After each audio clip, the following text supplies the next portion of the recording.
high priest said, "Are these things so?"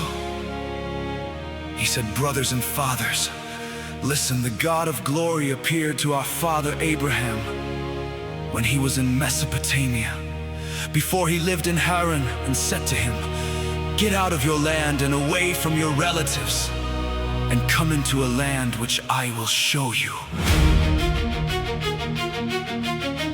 Then he came out of the land of the Chaldaeans and lived at Haran. From there, when his father was dead, God moved him into this land where you are now living. He gave him no inheritance in it, no, not so much as to set his foot on. He promised that he would give it to him for a possession, and to his offspring after him, when he still had no child. God spoke in this way, that his offspring would live as aliens in a strange land, and that they would be enslaved and mistreated for 400 years.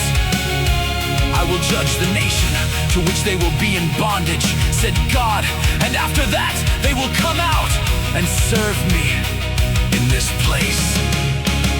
He gave him the covenant of circumcision, so Abraham became the father of Isaac, and circumcised him the 8th day. Isaac became the father of Jacob, and Jacob became the father of the 12 patriarchs. The patriarchs, moved with jealousy against Joseph, sold him into Egypt. God was with him and delivered him out of all his afflictions, and gave him favor and wisdom before Pharaoh, king of Egypt. He made him governor over Egypt and all his house. Now a famine came over all the land of Egypt and Canaan, and great affliction. Our fathers found no food.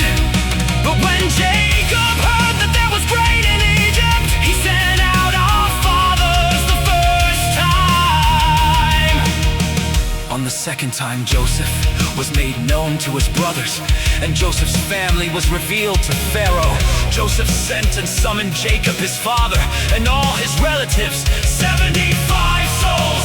Jacob went down into Egypt, and he died, himself and our fathers, and they were brought back to Shechem and laid in the tomb that Abraham bought for a price in silver from the children of Hamor of Shechem.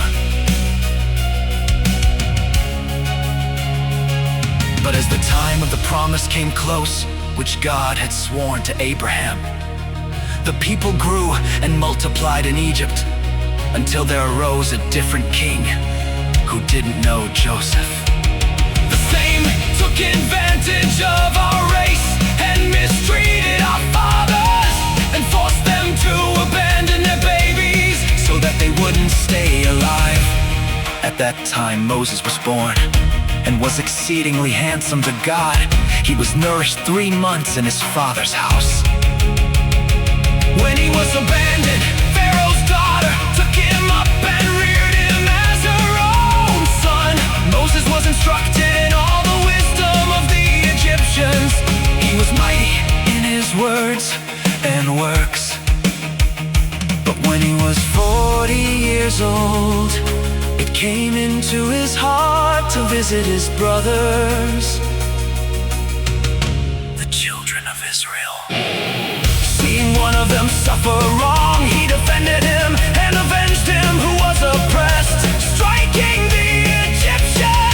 He supposed that his brothers understood that God by his hand was giving them deliverance, but they didn't understand.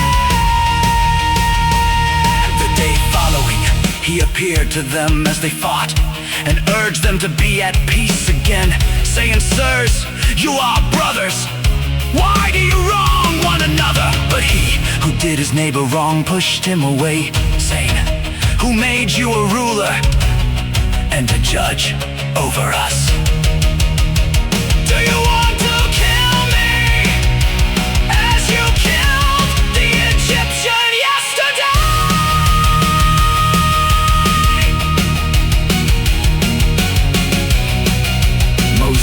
at this saying, and became a stranger in the land of Midian,